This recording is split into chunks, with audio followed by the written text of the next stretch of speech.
आपका news 18 Delhi NCR में मैं हूं विशाल। संसद सत्र शुरू होने से पहले सर्वदलीय बैठक। केंद्र सरकार ने बुलाई सर्वदलीय बैठक यानी ऑल पार्टी मीटिंग। 19 जुलाई को सुबह 11 बजे सर्वदलीय बैठक बुलाई गई है। 20 जुलाई से शुरू होगा मॉनसून सेशन। आपको बता दें कि संसद का कोई भी सत्र शुरू होने से पहले बुलाई गई सर्वदलीय बैठक संसदीय परंपरा का एक महत्वपूर्ण हिस्सा है। संसदीय कार्य मंत्रालय द्वारा बुलाई जाने वाली इस बैठक का अहम मकसद सत्ता पक्ष और विपक्ष के बीच आम सहमति बनाना है ताकि सदन की कार्यवाही सुचारू रूप से चल सके। इसी को देखते हुए केंद्र सरकार ने बैठक बुलाई है। हालांकि 20 तारीख से संसद का मानसून सत्र शुरू होने से पहले 19 जुलाई को सरकार ने सर्वदलीय बैठक बुलाई। इस बैठक में आगामी संसद सत्र में किन महत्वपूर्ण मुद्दों पर चर्चा प्रस्तावित है और कौन से बिल पेश किए जा सकते हैं, उनको लेकर सर्वदलीय बैठक में जानकारी दी जाएगी। इस बैठक में सभी प्रमुख राजनीतिक दलों के नेताओं और संसद में उनके प्रतिनिधियों को आमंत्रित किया गया। इस बार के मॉनसून सेशन में कई अहम विधेयकों, राष्ट्रीय और अंतर्राष्ट्रीय मुद्दों के अलावा महंगाई, कानून व्यवस्था, सीमा सुरक्षा और अन्य समसामयिक विषयों पर भी चर्चा होने की संभावना है। सरकार और विपक्ष दोनों की रणनीति पर राजनीतिक हलकों की नजर रहेगी।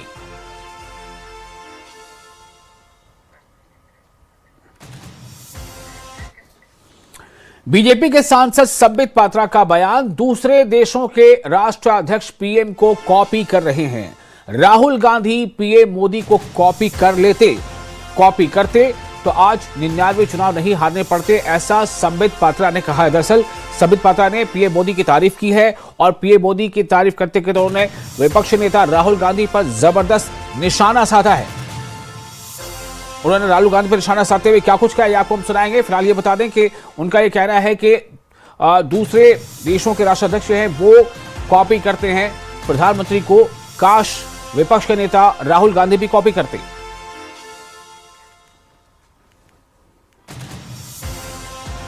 अध्यक्ष के सामने प्यार से कह रहा है कि मैं आपको कॉपी करता हूं। काश हिंदुस्तान में भी ऐसे कुछ ऑपोजिशन के लीडर होते। अगर मोदी जी को राहुल गांधी इतना भी कॉपी कर लेते तो 99 चुनाव हारना नहीं पड़ता, कहीं एक आध जीत भी जाते।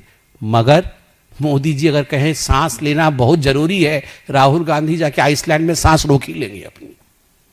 कैसे रोकना है उसकी प्रयास करेंगे। राहुल जी थोड़ा तो इंडोनेशिया के राष्ट्राध्यक्ष से सीखिए। कॉपी करना बुरी बात नहीं है, जैसे कहते हैं हर दाग खराब नहीं होता, वैसे हर कॉपी खराब नहीं होती, कभी कभी कॉपी करना चाहिए। और दिल्ली के मुख्यमंत्री रेखा गुप्ता ने केंद्रीय आवास और शहरी मामलों के मंत्री मनोहर लाल को पत्र लिखकर प्रधानमंत्री अनधिकृत कॉलोनी आवास अधिकार योजना के संशोधित रूप को प्रभावी ढंग से लागू करने के लिए पहले चरण में केंद्र सरकार से 100 करोड़ रुपए की वित्तीय सहायता मांगी है।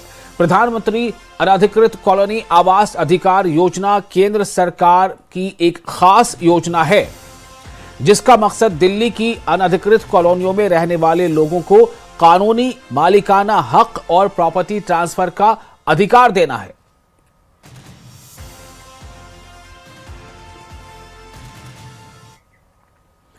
दिल्ली में अवैध अतिक्रमण के खिलाफ सरकार सख्त। अवैध निर्माण को रोकने के लिए सख्त व्यवस्था लागू। अतिक्रमण की निगरानी के लिए टीमों का गठन किया गया। अतिक्रमण पाए जाने पर 72 घंटों में कार्रवाई। दिल्ली में सरकारी और डीडीए की जमीन पर होने वाले नए अतिक्रमण और अवैध निर्माण को शुरुआत में ही रोकने के लिए डीडीए ने सख्त व्यवस्था लागू की है।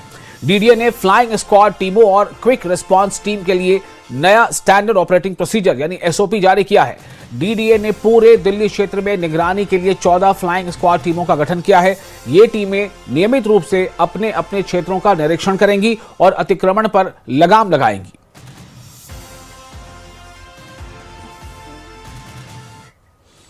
और दिल्ली के मोती नगर में बुलडोजर कार्रवाई। रेलवे लाइन के किनारे अतिक्रमण हटाया गया। कई झुग्गी और अस्थायी ढांचों को हटाया गया। प्रभावित लोगों ने प्रशासन से नाराजगी जताई। बिना समय दिए कार्रवाई करने का आरोप लगाया गया। खबर मोती नगर से है जहां जखीरा इलाके में रेलवे लाइन के किनारे अतिक्रमण हटाने की कार्रवाई की गई है। इस दौरान कई झुग्गी और अस्थायी ढांचों को हटाया गया, जिसके बाद प्रभावित लोगों ने प्रशासन पर बिना पर्याप्त समय दिए कार्रवाई करने का इल्जाम लगाया। प्रभावित परिवारों ने सरकार और प्रशासन से वैकल्पिक आवास और राहत उपलब्ध कराने की मांग की है। हमें बोला गया था ये घर नहीं तोड़ने के लिए, एक बैग लाके इन्होंने तोड़ दिया। सामान तक निकालने का समय नहीं दिया गया। हमने इनसे कहा कि हमें कुछ समय दीजिए, आधा घंटा 1 घंटे के समय दीजिए ताकि हम अपने सामान तक निकालें। वो भी मौका नहीं दिया इन्होंने सीधा बुलडोजर लाया और चला दिया हमारे घरों पे। हमारा जो सामान था सिर्फ हम अपना जान बचा के बाहर भागे हैं। सामान वामान सारा कुछ हमने बाहर ही अंदर ही छोड़ दिया। हम लोग यहाँ 15-20 साल से यहाँ पर रह रहे हैं। मम्मी पापा सबको यहीं रहे हैं, बचपना हमारा यहीं बीता है। तो हमें रहने का तो चाहिए ना कुछ। हम कहाँ जाएंगे? अब यही इसी सहारा था हमारा, हम ये छोड़ के कहाँ जाएंगे? ये तो हम आगे से पूछते हैं हमारे लिए, वो अब करेंगे क्या? कुछ तो हमारे लिए करेंगे ना। नोटिस आया था कि इस जगह को खाली कर दो, नहीं तो शनिवार को मैं आया हूँ, शनिवार को तोड़ दूंगा। अभी तो अब यही तो समस्या है। अभी स्कूल का टाइम था, हम लोग कह रहे थे कि कम से कम 6 महीना का टाइम दे दो कि इस साल का स्कूल का टाइम का हो जाए। लेकिन यहाँ से अगर हम कहीं जाते हैं तो अभी हमारे बच्चा को कहीं दखला नहीं होगा। यहाँ से भी गया और कहीं होगा नहीं तो पूरा साल उसका बेकार गया। और दिल्ली सरकार ने अपने 3 विधायकों को सरकार का प्रवक्ता नियुक्त किया है। और वहीं इस बीच आरके पुरम विधानसभा से विधायक अनिल शर्मा ने प्रवक्ता बनने के बाद न्यूज 18 से खास बातचीत की है। सुनिए उन्होंने क्या कुछ कहा है। दिल्ली सरकार में 3 विधायकों को प्रवक्ता के रूप में अहम जिम्मेवारी मिली है। हमारे साथ मौजूद हैं आरके पुरम से बीजेपी विधायक अनिल शर्मा जी, जिनको बतौर प्रवक्ता नई जिम्मेवारी मिली है। सर, पहले तो न्यूज़ 18 की तरफ से बहुत बहुत बधाई हो। धन्यवाद। सर, जानना चाहूँगा किस तरीके से देखते हैं इस जिम्मेवारी को जो आपको प्रवक्ता के रूप में दिल्ली सरकार में मिली है, अहम जिम्मेवारी है। सबसे पहले मैं धन्यवाद करना चाहता हूं अपनी पार्टी के शीर्ष नेतृत्व का, खासकर माननीय मुख्यमंत्री जी का, माननीय प्रदेश अध्यक्ष जी का, माननीय संगठन मंत्री जी का, जिन्होंने इतनी महत्वपूर्ण जिम्मेदारी माननीय हमारे अभय वर्मा जी को, हरीश खुराना साहब को और मुझे दी है।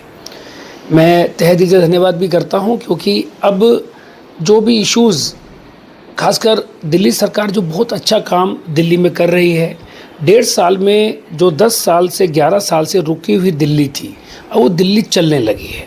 आने वाले समय में दिल्ली जो अब चल रही है, दिल्ली दौड़ेगी।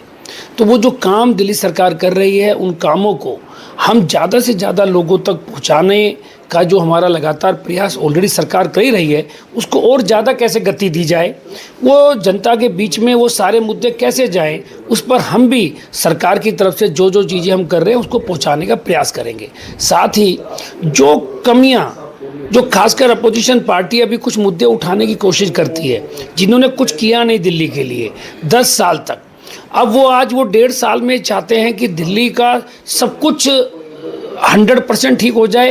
ऐसे कोई चांस लगते नहीं है कि उनको हमें बताना पड़ेगा कि तुमने 10 साल में बहुत पीछे कर दी, और 1.5 साल में हम लोग दिल्ली को काफ़ी हद तक आगे ले आए हैं। रेखा गुप्ता सरकार ने दिल्ली में बहुत महत्वपूर्ण फैसले लिए हैं, चाहे वो ईवी पॉलिसी हो, चाहे महिला की सुरक्षा हो। बतौर विधायक क्षेत्र की जनता ने आपको वोट दिया, एक आपकी अपेक्षा थी। आपके क्षेत्र में कितना विकास कार्य हुआ है इन 1.5 सालों में? उसके लिए भी मैं धन्यवाद करना चाहता हूँ माननीय मुख्यमंत्री जी का, माननीय देश के प्रधानमंत्री नरेंद्र मोदी जी के दिशा निर्देश में, उनके नेतृत्व में दिल्ली की पूरी सरकार काम कर रही है। माननीय मुख्यमंत्री जी ने मुझे ही नहीं, जितने भी एमएलएज दिल्ली में हैं हमारे, उन सभी एमएलएज को बजट बहुत दिया। ऐसी बहुत से काम 1.25 से 1.5 साल में हमने किए हैं, और मैं उसके लिए माननीय मुख्यमंत्री जी का और प्रदेश अध्यक्ष जी का धन्यवाद करता हूं, जो मुझे भी और अन्य एमएलए को भी अच्छा बजट दिया है। उसकी वजह से हम आज ये कह सकते हैं कि दिल्ली की जनता और खासकर आरके पुरम की जनता को जो हमने वादे किए थे वो काफ़ी हद तक हम निभा चुके हैं। धन्यवाद। तो ये थे हमारे साथ बीजेपी विधायक अनिल शर्मा जी, राजेश तंवर, न्यूज़ 18 दिल्ली।